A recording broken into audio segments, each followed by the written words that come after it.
We address human trafficking in 3 ways. First of all, Jim and I have the opportunity to work one-on-one with women who are being used in the sex industry in Italy. There's a large number of young Nigerian women who come into Italy thinking they're coming to Western Europe for a good job. Our friend Emma, who's in the next picture, came to Italy from a small village in Nigeria. She had worked in a shop in a local village. She wasn't able to graduate from high school, and so working in this little store was the best job she could get. The woman who owned the shop said, "My husband has a store in Holland, in Northern Europe. Would you like to go and work for him?" And Emma said, of course I would go, because these women have the idea, they know that in Western Europe or in America, life tends to be easier, or it looks that way on the television that they watch. And so Emma spoke to the man. She agreed to go to Holland. When she got to the end of the tickets that her trafficker's accomplice provided to her, Emma had ended up in Italy. And this man, whose voice she recognized from the telephone, who supposedly was going to have her work for him in Holland, met her in Verona and said, "Your only choice now is to go out and work the street, to work in prostitution, because you're in Italy illegally. You came in on a false passport. You don't have a permit to live here. You can't go out and get a normal job. You don't speak Italian. And so you have to go and work the street because you owe me $50,000 for all the things I did to bring you here and for this place where you're going to be living for a while."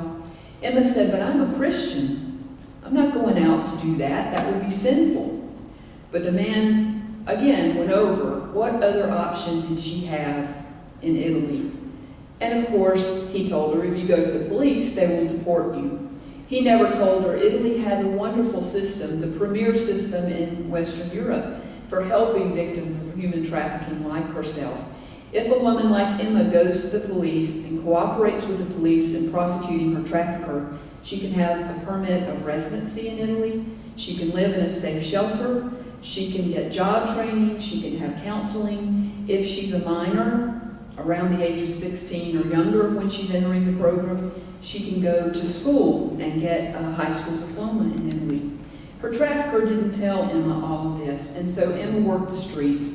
She actually ran away from her trafficker and worked for herself in prostitution in Verona for 3 years, sending enough money to her trafficker every now and then to stop him from bothering her family back in Nigeria.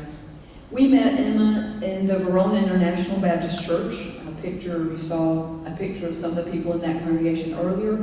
We explained to Emma when we found out she was working the street that Italy does have this program that she could enter, but she was hesitant because the contracts that women sign, the agreements that they make with their traffickers in Nigeria are legally binding on their families back in Nigeria, and the traffickers do often threaten to harm the women's families or to kidnap a sister and traffic her to Western Europe, all sorts of things. So Emma didn't choose to try to enter the system at that time. She got arrested for not having a document, and when I went to visit her in prison, she said, "It's okay that I'm here." And I said, "What do you mean it's okay? You know, you're in prison, you could be deported back to Nigeria." She said, "I think God is using this to get me off the street, and I'm not going back." So of course I affirmed that decision. I rejoiced with her in that decision. Emma was released from the prison. In some ways, it's a blessing when Italian systems don't work the way they're supposed to. Quite often we complain that the systems don't work, but in this case, the Italian system was not able to identify Emma and deport her back to Nigeria, so she was just put back out, basically on the street. She chose not to go back to prostitution. She lived on handouts for about 6 months. We worked with Victor, the local lay pastor in her Nigerian church, to get her support.